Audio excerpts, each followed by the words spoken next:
Warm welcome. This is Dr.M.Rajalakshmi, Assistant Professor, Bharat Institute of Law, Bharat Institute of Higher Education and Research. Today, in this presentation, I'm going to discuss a prose piece,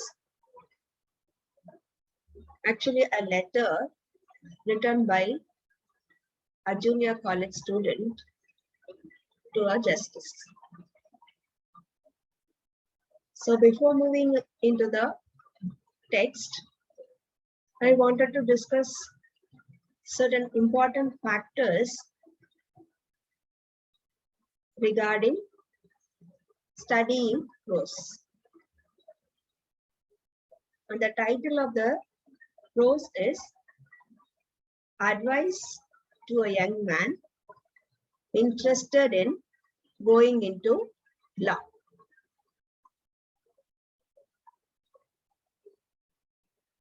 So as I have said, there must be some purpose for learning something or teaching something.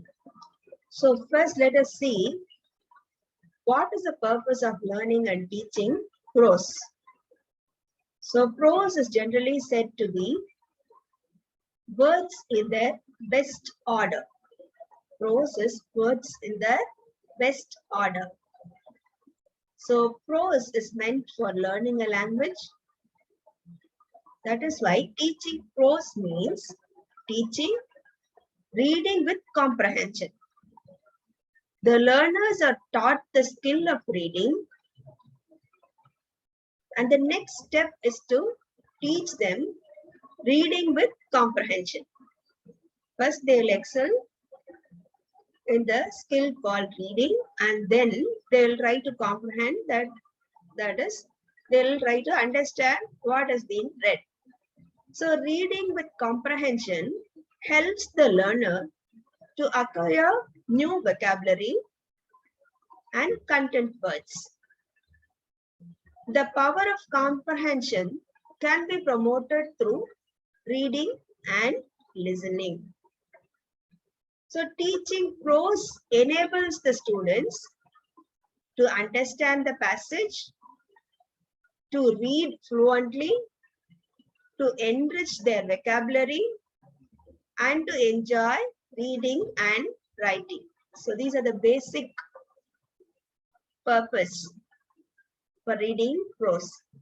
So one can become a fluent reader, and he or she could enrich their vocabulary, that is word power, and at the same time they can enjoy reading. As a result, their writing would also be in a good form. So it enables the learners to extend their knowledge of vocabulary and structures and to become more proficient in the 4 language skills. The 4 language skills are listening, speaking, reading, and writing. So learning, that is reading prose, helps one to improve all these 4 language skills. It develops the ability of speaking English correctly and fluently. So this is again another important advantage of reading. So one can speak correctly and fluently if he could read correctly and fluently. So since we have seen what is the importance of reading, by reading what are all the benefits that one gets, so now we'll see what do we mean by intensive reading. Reading a text for accuracy is called intensive reading. It is done with the close guidance of a teacher.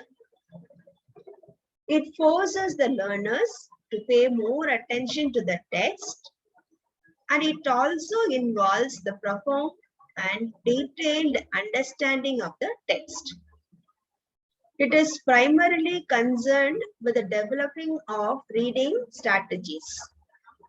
So we should also know what are these reading strategies. The reading strategies are judgment, reasoning, interpretation, and appreciation.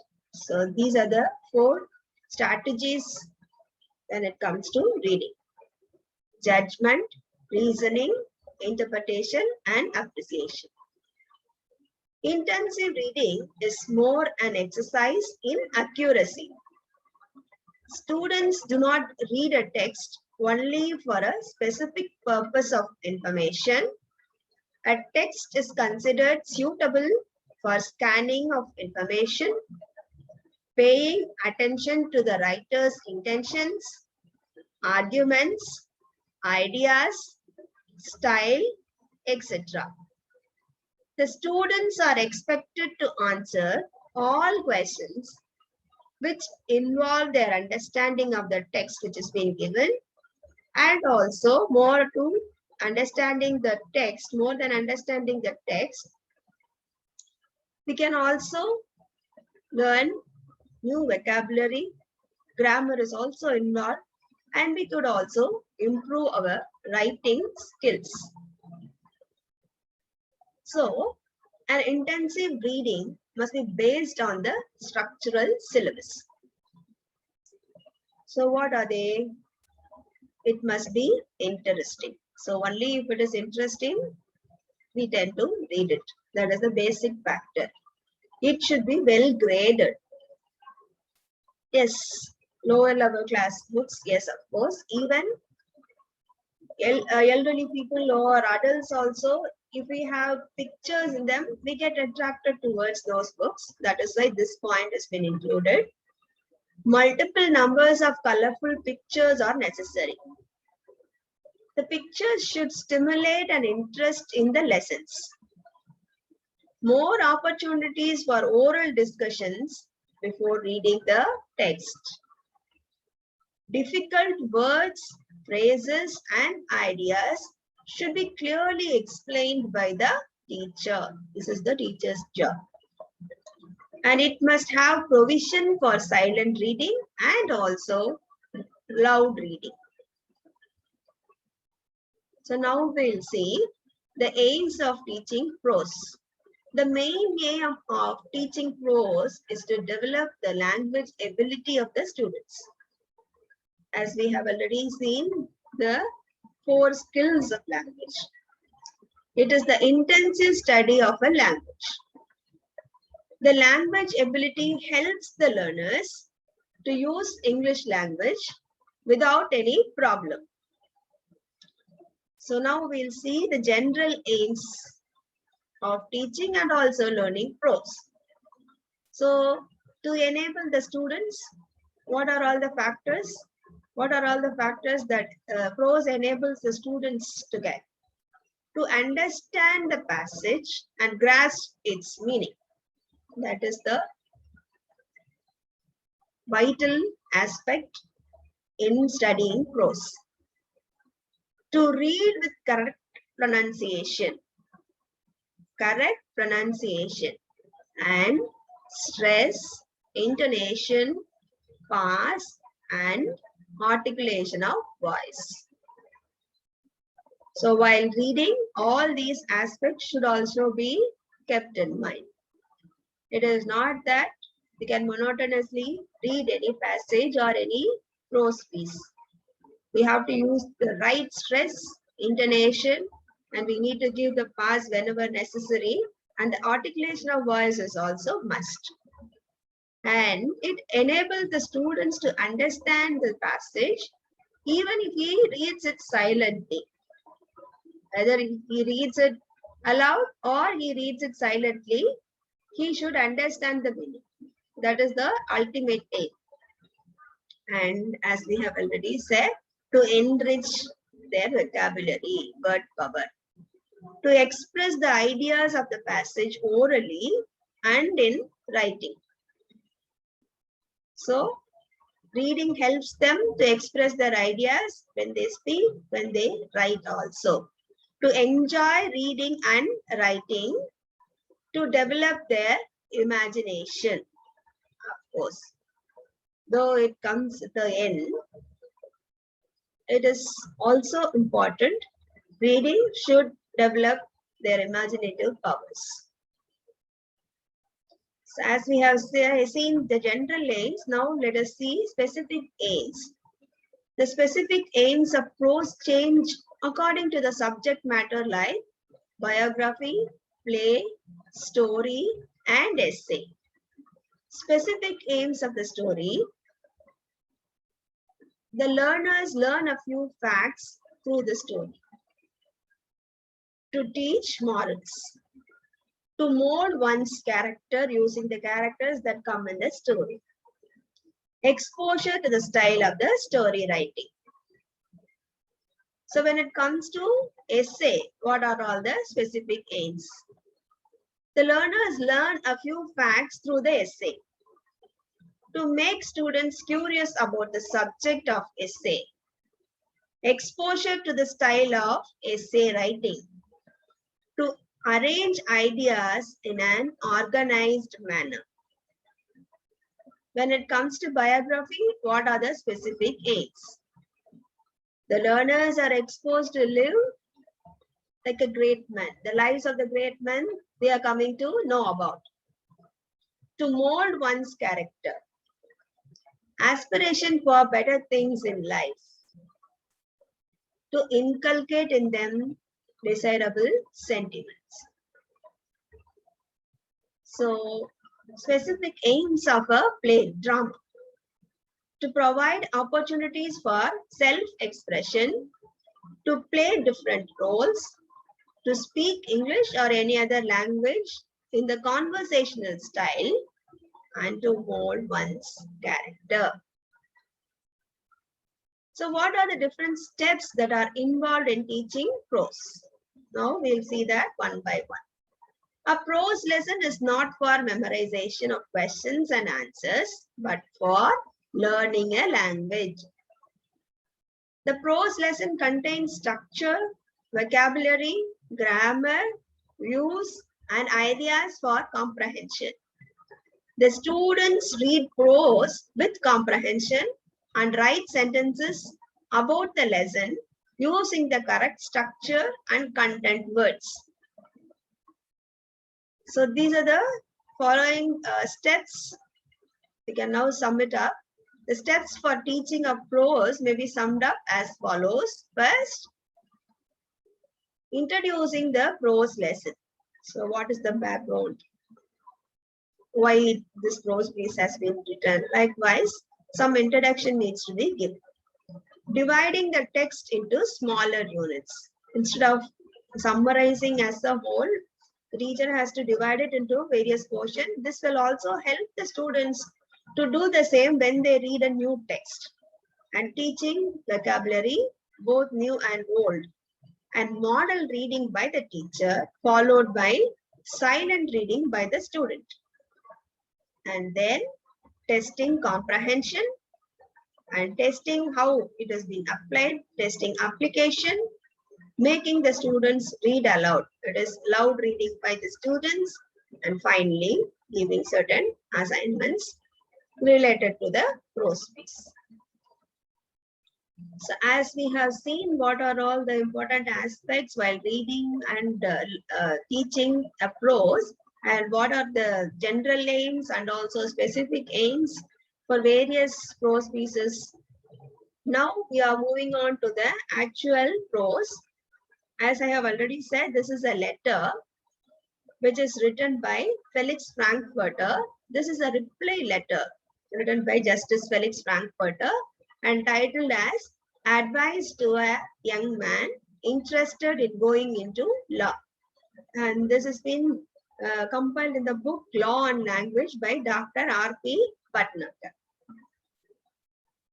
So as I have mentioned while explaining what are all the basic things one must do before reading a prose, that is, some introduction should be given before reading the prose. So likewise, I'm trying to give the introduction before moving on to the actual letter. So this letter has actually been written by a 12-year-old boy, and he writes a letter to the judge justice expressing his interest in entering into the legal profession and seeks advice for beginning preparations for the same. while still he is in his junior high school only, right? So the judge, he also gives importance to this letter and he writes back a brief letter which became iconic. This needs to be underlined. Though this is very brief, this letter by Felix Frankfurter, it has become iconic, and not just in the legal industry, but across all professions. It has ever since been considered as a formula for success and completeness in personal, career, and also in social life. So each and every word that he had used is meaningful and will help those who are reading the letter in the long run.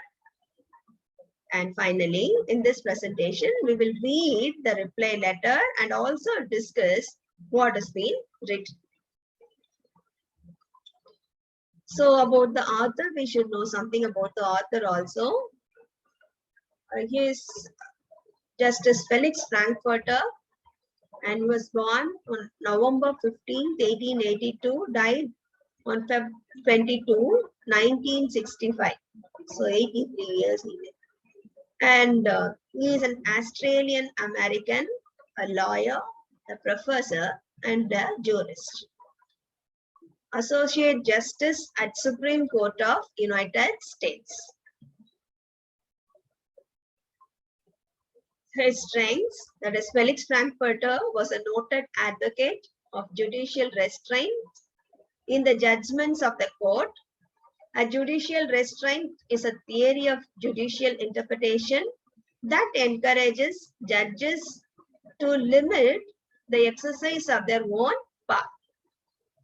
Now, some information about the young boy who has written the letter to Felix Frankfurter. This letter dated May 1954 from Justice Felix Frankfurter. That that time when he was writing the letter, he was 71 years. And this has been, as I said, by a junior college student. His name is M. Paul Clausen, a 12-year-old boy who lived in Alexandria, Virginia, United States. So this M in his name denotes master, like how we write Mr. denotes MR. MR denotes Mr. Okay. So master, this title, everybody knows, for an underage male that is less than 18 years. Now, we'll see the letter, iconic letter. So this is the letter actually been written by Felix Frankfurter. Let me read the letter first. My dear Paul, no one can be truly competent lawyer unless he is a cultivated man. If I were you, I would forget about any technical preparation for the law. The best way to prepare for the law is to be a well-read person. Thus alone, one can acquire the capacity to use the English language on paper and in speech, and with a habit of clear thinking, which only a truly liberal education can give. No less important for a lawyer is the cultivation of the imaginative faculties by reading poetry, seeing great paintings in the original or in the easily available reproduction, and listening to great music. Stock your mind with a deposit of much good reading and widen and deepen your feelings by experiencing vicariously as much as possible the wonderful mysteries of the universe, and forget about your future career. To be underlined, forget about your future career. And finally, with good wishes, sincerely yours, signed by Felix Frankfurter to M. Paul Clausen Jr. This is actually the letter, this iconic, brief and iconic letter written by Felix Frankfurter. Now, we will see the explanation for the letter.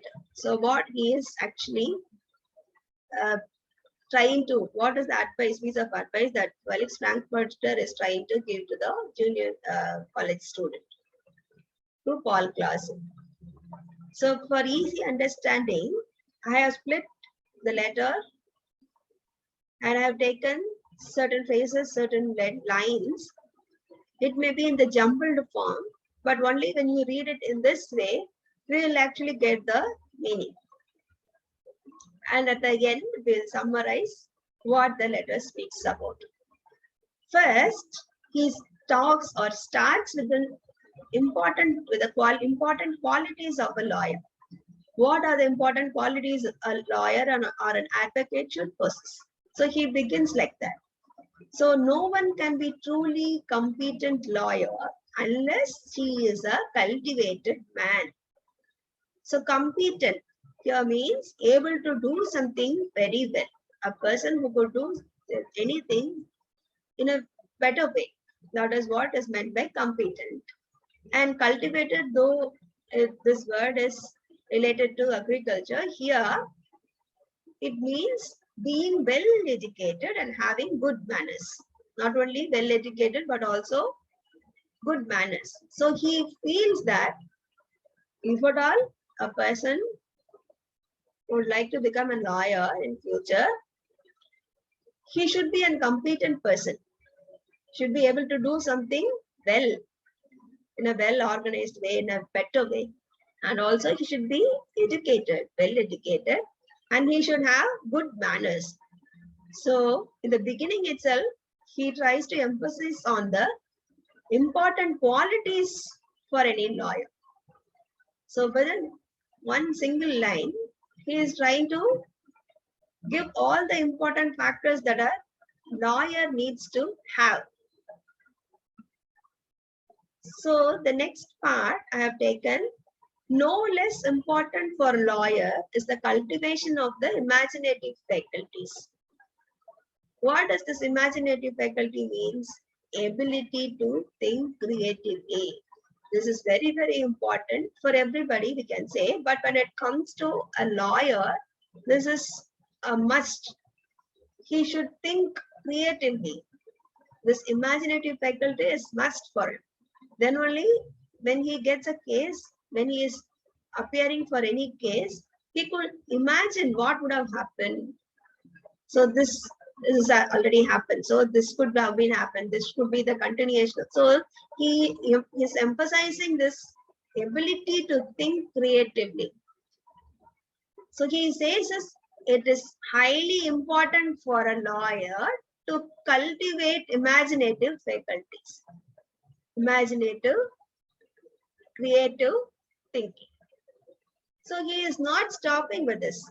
He is not just giving the advice you have to cultivate imaginative faculties. He is also referring to various factors by which he can improve his imaginative faculties. So what are they? By reading poetry, seeing great paintings. Those paintings, they could be of original form or in an easily available reproduction, in the sense it might have been printed in a newspaper, magazine, wherever it might be. Not the original one, but at the same time, we can enjoy even the reproduction. That is what is mentioned by Felix Frankfurter. And the third important aspect he is mentioning for developing the imaginative faculties is listening to great music. So how to cultivate these imaginative faculties? By reading poetry, by seeing great paintings, and yes, those paintings could be in the original form or published in the magazines, books, and so on. And finally, listening to great music. And the next line talks about how to prepare for the legal profession. So he says that if I were you, I would forget about any technical preparation for the law. The best way to prepare for law is to be a well-read person. Thus alone, one can acquire the capacity to use English language on paper and in speech. What does it mean? So he says that if I was in your situation, what I would do, I would forget about all the technical preparation for the law. Generally, if you ask for advice or suggestions, people would generally give you the suggestions like technical preparation. That would be the most important advice or suggestion. But Felix Frankfurter simply says that I would forget about all technical preparations. Instead, he says that you need to be a well-read person. The best way to become a lawyer is to be a well-read person. So we should know what is this well-read means. Someone who has learned a lot of information, not only on legal profession, not only on the subject of law, but different subjects by reading. Those persons are only called as well-read person. So he is not promoting any technical preparations. Instead, he suggests that he should be a well-read person, which means he should have knowledge about various subjects. That knowledge he should get by reading. This is very, very important advice. This is not only applicable to legal profession. Anybody who wants to succeed in their career can take this. Only then you can become capable of writing and speaking. So now he stresses the importance of language. So by reading all sorts of subjects, you become a well-read person. This is not only the advantage of reading, this is also going to help you when you are going to write and also speak. That is preparing or making all those documents and other things needed for your legal profession, and also while you argue. So the speaking and writing skills, how we can get simply by listening and as suggested by Felix Frankfurter, by reading. So the author would have meant to say that technical knowledge can be learned easily if one becomes a well-read person by reading about several other disciplines other than law. So one may think why he is saying that I won't pay much importance to the technical preparation.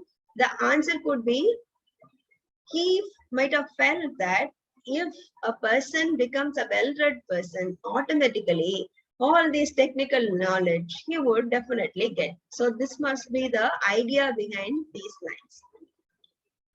The next line, stock your mind with the deposits of much good reading and widen and deepen your feelings by experiencing vicariously as much as possible the wonderful mysteries of the universe and forget about your future career. So what does he mean by this sentence? So he is saying that equip your mind with good reading. So reading, you should equip your mind. That should be good reading. Broaden your feelings by building your ability to understand other people's feelings.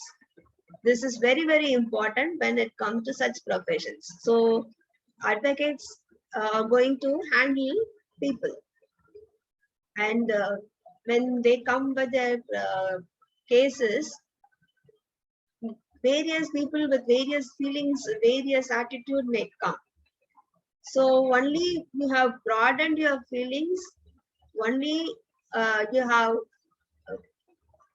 by building your ability to understand the other feelings, people's feeling, you would be able to easily grasp things when clients come to you. So this is the greatest advantage.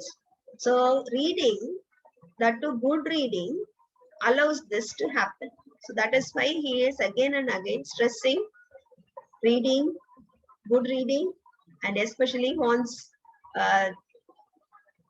Paul Clausen to become a well-read person. So it gives the technical abilities and also makes to understand other people's feeling. So how this could be done? Again, he is suggesting.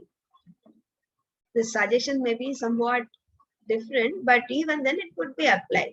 by exploring the hidden mysteries of the universe. Okay, so if you start exploring what is happening around him, the mysteries of the universe, automatically one can understand what others are feeling about, what is going in their mind. So this will definitely help them in their career.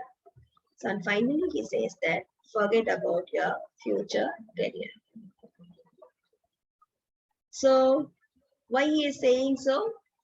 When the author says forget about your future career, he means to advise the young lawyer to stop focusing too much on how their career would be in the future and try to live their present lives to the fullest.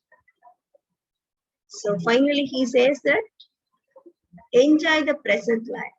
While doing so, you need to do certain things like reading, equipping your mind with good ideas, good thoughts, good reading, becoming well-read person. This will automatically help you in excelling in your profession.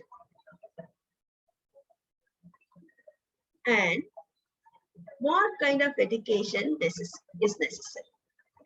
This is also again discussed in this letter. The habit of clear thinking, which only a truly liberal education can give. So this is the actual line Felix Frankfurter has written. A truly liberal education is required. According to him, he feels that education must be truly liberal. In order for one to develop the habit of thinking clearly, as he has already mentioned, one must think clearly. For thinking clearly, liberal education is must. So what is this liberal education? Favoring a wide general knowledge, the broadening of the mind, and the wide possibilities of self-expression. So if the education is focusing on all these factors, it is said to be liberal education, which will allow the person who are undergoing such education will definitely come up in life. So at the end, as I have said, we will summarize what is the actual advice given by Felix Frankfurter. So in the beginning itself, he is mentioning no technical preparation is needed. If I were in your position, I will not think about all these technical aspects. Likewise, he is saying that doesn't mean that he is not giving proper advice. Instead, he is giving certain practical tips which will fruitfully help Paul Clausen. So what are they? He is insisting of good reading. So by reading, he feels that, or it is again true, people can become a well-read person, people can understand others, and he is not restricting to law subjects alone. He is mentioning that varied subjects should be analyzed for a lawyer to come up in life. And he is also mentioning important aspects about education, that too liberal education. What are the various aspects should be there when it comes to liberal education, how it allows clear thinking, this clear thinking, how it helps oneself to understand what is happening around him. And he is also mentioning various steps to acquire these qualities, like listening to music, enjoying nature, enjoying paintings, reading poetries, likewise. So he finally says, forget about all those technical things and enjoy what is actually happening in the present. So though it look like a strange suggestion, strange advice, once you think deeply, everybody would feel that more than this, nobody can give a better advice to a school boy or a junior school guy who wants to excel not only in the legal profession or in any other profession. So that is why, though this letter is very short, brief, this has become an iconic one. That is why it has been prescribed to the law students also.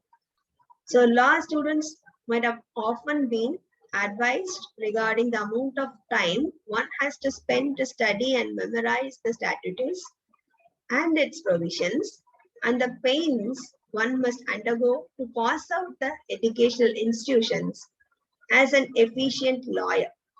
But the author's perspective is completely different.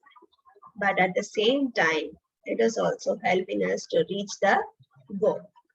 So he suggests that one must learn to appreciate painting and music and being empathetic towards others, and to learn to become creative instead of merely emphasizing to the persistently study of law.